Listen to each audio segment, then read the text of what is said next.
ನಲ್ಲಿ ವರುಣನ ಅಬ್ಬರ, ಭಾರೀ ಮಳೆಗೆ ನೆಲಸಮವಾದ ಬಾಳೆತೋಟ.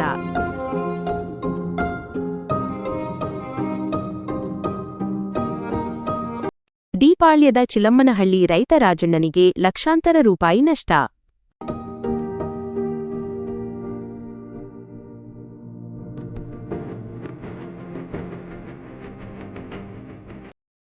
$10 ಲಕ್ಷ ಸಾಲ ಮಾಡಿ ಬೆಳೆದಿದ್ದ ಬೆಳೆ ಮಣ್ಣು ಪಾಲು, ಕಣ್ಣೀರಲ್ಲಿ ಕೈತೊಳೆಯುತ್ತಿರುವ ರೈತ.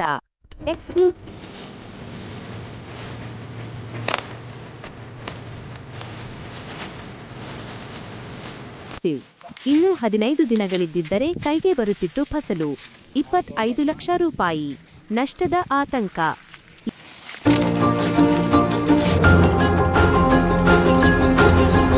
ಸ್ಥಳಕ್ಕೆ ತೋಟಗಾರಿಕೆ ಮತ್ತು ಕಂದಾಯ ಅಧಿಕಾರಿಗಳ ಭೇಟಿ, ಪರಿಹಾರದ ಭರವಸೆ.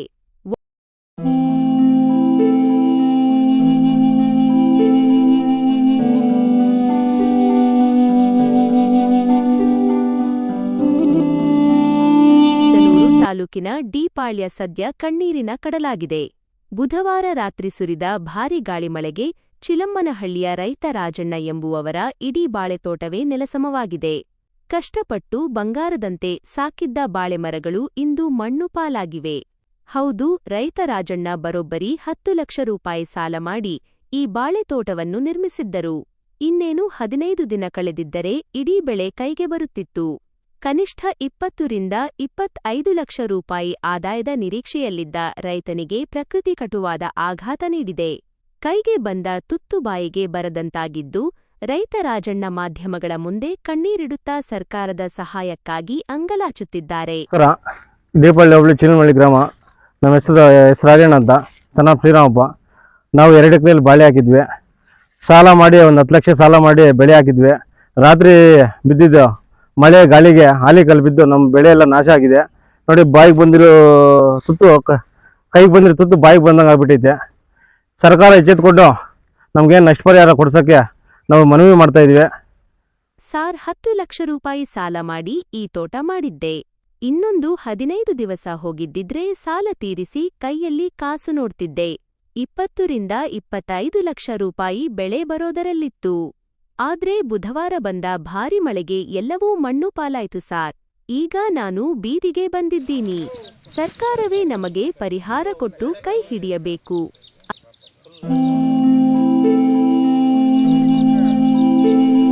ವಿಷಯ ತಿಳಿಯುತ್ತಿದ್ದಂತೆಯೇ ಸ್ಥಳಕ್ಕೆ ತೋಟಗಾರಿಕೆ ಇಲಾಖೆ ಹಾಗೂ ಕಂದಾಯ ಇಲಾಖೆಯ ಅಧಿಕಾರಿಗಳು ಜಂಟಿಯಾಗಿ ಭೇಟಿ ನೀಡಿದ್ದಾರೆ. ಹಾನಿಯಾದ ಬಾಳೆತೋಟವನ್ನು ವೀಕ್ಷಿಸಿ ಸರ್ವೆ ನಡೆಸಿದ್ದಾರೆ.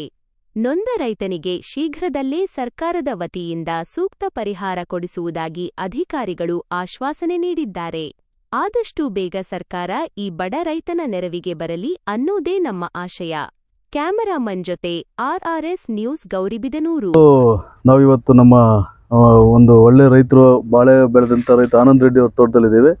ಏನಂತಂದರೆ, ನಾವು ಹಿಂದೆ ಒಳ್ಳೆ ತೋಟ ಮಾಡಿದ್ದೇವರು, ಅಂಗಾಂಶ ಕೃಷಿ ಬಾಳೆ ಗಿಡನೇ. ಆದರೆ ರಾತ್ರಿ ಸುರಿದಂಥ ಮಳೆ ಮತ್ತು ಅದ್ರ ಜೊತೆಗೆ ಬಿರುಗಾಳಿ ಬಂದಿರೋದ್ರಿಂದನೇ ಇದು ಅತಂತ್ರವಾಗಿ ಈ ಥರ ಒಂದು ತುಂಬ ಎಲ್ಲ ಡಿಸ್ಲಾರ್ಜ್ ಆಗಿ ಮಲಗಿದ ಥರ ಇದೆ ತೋಟ.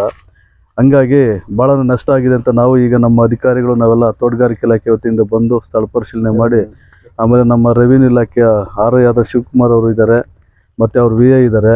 ನಾವು ಕೂಡ ತಕ್ಷಣಕ್ಕೆ ಬಂದು ನಮ್ಮಿಂದ ಏನಾದರೂ ಒಂದು ಸ್ಥಳ ಪರಿಶೀಲನೆ ಆಗಿ ಇದನ್ನು ಆದಷ್ಟು ಬೇಗ ನಾವು ನಮ್ಮ ತಹಸೀಲ್ದಾರ್ ಅವರ ಮುಖಾಂತರ DC ಅವರಿಗೆ NDRF ಏನು ಗೈಡ್ಲೈನ್ಸ್ ಇದೆ ಅದರ ಪ್ರಕಾರವಾಗಿ ಪರಿಹಾರ ಕೊಡುವಂಥ ಕೆಲಸನ ನಾವು ಇವತ್ತಿಂದನೇ ಮಾಡಿ, ಇವತ್ತು ನಾಳೆ ಅಷ್ಟೊತ್ತಿಗೆ ನಾವು ವರದಿನ ಕೊಟ್ಬಿಡ್ತೀವಿ.